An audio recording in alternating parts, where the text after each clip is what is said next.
All right, hi Design Basics, and this is going to be our introduction to line. It's our first element of art.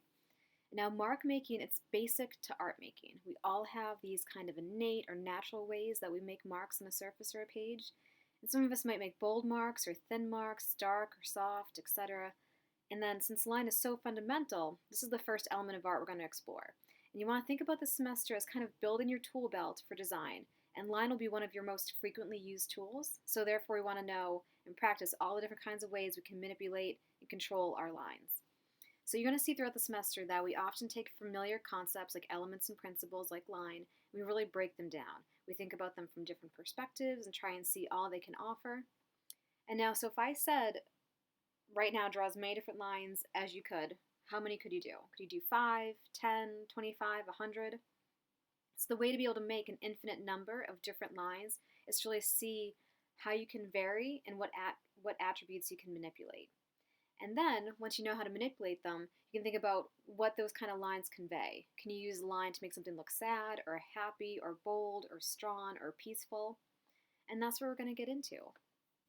So this gives you a really basic overview of different types of lines, the different ways they can be manipulated. And let's just break this down. The first thing you want to think about is there's only 4 different line directions. You have horizontal, which is straight across a page. You have vertical, which is up and down a page. Then you have diagonal, and last you have curved. That's everything. That's the only different 4 ways you can make a line go in different directions. And just like also, let's look at these and what they can convey. So horizontal lines, they often convey rest. They're typically peaceful. They're named after the horizon where the sky and the earth meet. So very relaxing type of line to have on your page. Can also be maybe a little boring when overused. And then vertical lines, they often remind us of ourselves. Like when we stand up, we are a vertical line. And in addition to reminding us of ourselves, vertical lines could also feel stable. They can feel like they're very strong, dependable. That can often be what those convey. And now, as far as movement goes, neither horizontal or vertical really convey any kind of movement. They're both very static. Static means not moving. So if you want to have something that conveys movement, you really need diagonal or curved lines. And then these both, the bodies of both of these athletes have an implied line. They have an implied diagonal line, an implied curved line. And those do a lot to convey movement. Now, when you think of how else you can vary line beyond direction, you have the thickness, you have the length, you have the boldness, which is how dark it is.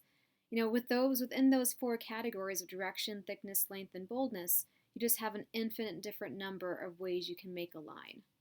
And like I said, there's innate lines people make. So if you think of different artists that you might like on Instagram or might know from art history, they have often lines you can start to recognize as their own. So this artist, Chantel, she has a very thick, bold line, right? She doesn't have, they change length, but they're very consistent, a little silly, certainly bold, and they're thick.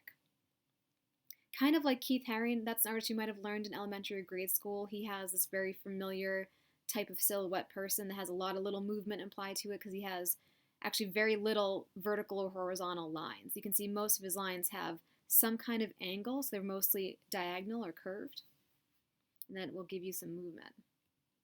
Now, a different kind of line making is these kind of little stipple dotted lines, these very thin, elegant lines. This is actually Mia Rosenthal. She's an artist local to Philadelphia, specifically to Chestnut Hill, and she has very delicate, soft lines.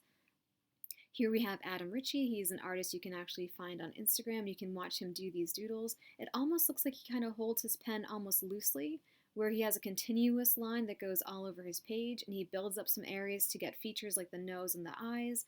And you can see some areas where he has these kind of little peaks and points. It looks like areas where he let his pen sit for a second, then pulled it away. So kind of like these little drag marks that build up an image. And then this is Picasso, another artist you probably have heard about. And again, a bold line, but not a chaotic line, not an angry line. Still very elegant, even though it's bold. And very simple. And then this is Stephen Wiltshire. He's an artist who does these panoramic drawings based on cityscapes that he'll look at very briefly. He's an artist with autism, and he has an amazing skill of a photographic memory. So he has all these little tiny hatch mark lines, lots of small little lines, very crowded, get very built up, and produce a very intense, dense final scene. So that's a little bit about line and all different ways you can manipulate it and all the different ways it can look within an artist's different hand.